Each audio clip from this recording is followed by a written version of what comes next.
जय भीम। लोकसभा में प्रस्तुत सरकारी आंकड़ों के अनुसार एकेडमिक ईयर 2023 से 24 में एससी, एसटी और ओबीसी के छात्रों के नामांकन में 60 लाख की भारी गिरावट आई। यह गिरावट बढ़ती शैक्षिक असमानता और मार्जिनलाइज्ड कम्युनिटीज तक शिक्षा पहुंचाने के लिए बनाई गई नीतियों की विफलता है। यह दिखाता है कि देश की मौजूदा शिक्षा नीतियां फेल हो रही हैं। ये बहुत चिंता का विषय है। 10 फरवरी को संसद में एक सवाल के जवाब में शिक्षा राज्य मंत्री जयंत चौधरी ने unified district information system for education plus का हवाला देते हुए चौंकाने वाले आंकड़ों की पुष्टि की। आंकड़ों से पता चलता है कि स्कूलों pre primary to higher secondary में कुल नामांकन 2022-23 में 25 करोड़ 17 लाख 91,722 से गिरकर 2023-24 में 24 करोड़ 80 लाख 45,828 हो गया, जिससे कुल 3.7 मिलियन यानी 37 लाख छात्रों की कमी हुई। ऐतिहासिक रूप से उत्पीड़ित समुदायों के छात्रों में सबसे तेज गिरावट दर्ज की गई। एससी छात्रों का नामांकन 44.4 मिलियन से घटकर 42.8 मिलियन हो गया, इससे 1.62 मिलियन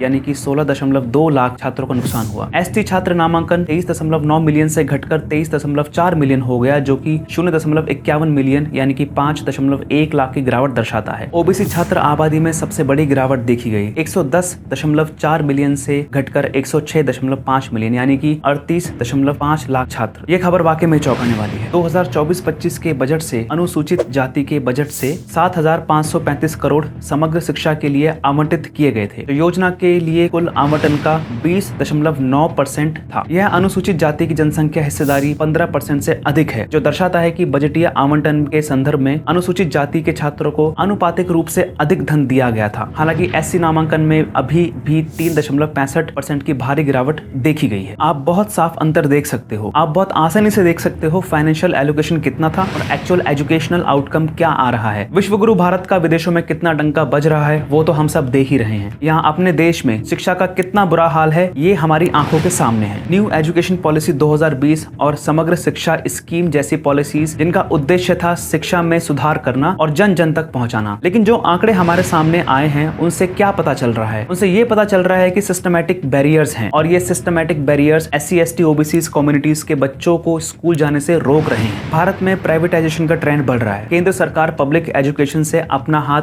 लगातार खींच रही है। हायर एजुकेशन में बात करें तो पीएचडी के लिए कितनी सीट्स निकलती हैं यूनिवर्सिटीज में? मेरा एक दोस्त है, नेट जेआरएफ क्वालिफाइड है, हिंदी माध्यम से है, लगभग 1 साल हो गया, अभी तक कोशिश जारी है। सरकार चाहती ही नहीं है कि आप पढ़ें। अगर पढ़ गए तो रोजगार मांगेंगे, सवाल पूछेंगे, अधिकारों के लिए लड़ेंगे। इसके चलते पब्लिकली फंडेड इंस्टीट्यूशंस लगातार बंद होते जा रहे हैं। बात करें दलितों की तो इसमें कोई शक नहीं कि दलितों को स्कूल में कितना भेदभाव का सामना करना पड़ता है। स्कूल प्रणाली के भीतर जातिवाद गहरी जड़ें जमा चुका है और इसी जातिगत भेदभाव के कारण दलितों को अक्सर एजुकेशन में बहुत भेदभाव का सामना करना पड़ता है। सामाजिक बहिष्कार सहना पड़ता है। छोटे छोटे बच्चों का फिजिकल अब्यूज का सामना करना पड़ता है। टीचर्स के पूर्वाग्रह की लोअर कास्ट का पढ़ के क्या करेगा? शहरों में जातीय भेदभाव सॉफ्ट और पोलाइट फॉर्म में होता है और होता जरूर है, लेकिन असली भारत तो गाँव में बसता है। वहाँ जातीय भेदभाव उग्र रूप में है। वहाँ पहचान ही जाति से होती है। सामाजिक धारणा की दलित अशुद्ध होते हैं। स्कूल्स में दलित बच्चों को अपने ही साथी छात्रों से भेदभाव पूर्ण रवैया का सामना करना पड़ता है, विशेष रूप से उच्च जाति के सदस्यों से जो दलितों के लिए शिक्षा को बर्बादी और खतरा मानते हैं। इसके दंश बच्चों के शरीर पे नहीं बल्कि उनके मन पे जीवन भर के लिए रह जाते हैं। प्राइवेट स्कूल्स में एजुकेशन महंगी होती जा रही है ताकि एससी, एसटी, ओबीसी और गरीब परिवार अपने बच्चों को स्कूल ना भेजने पर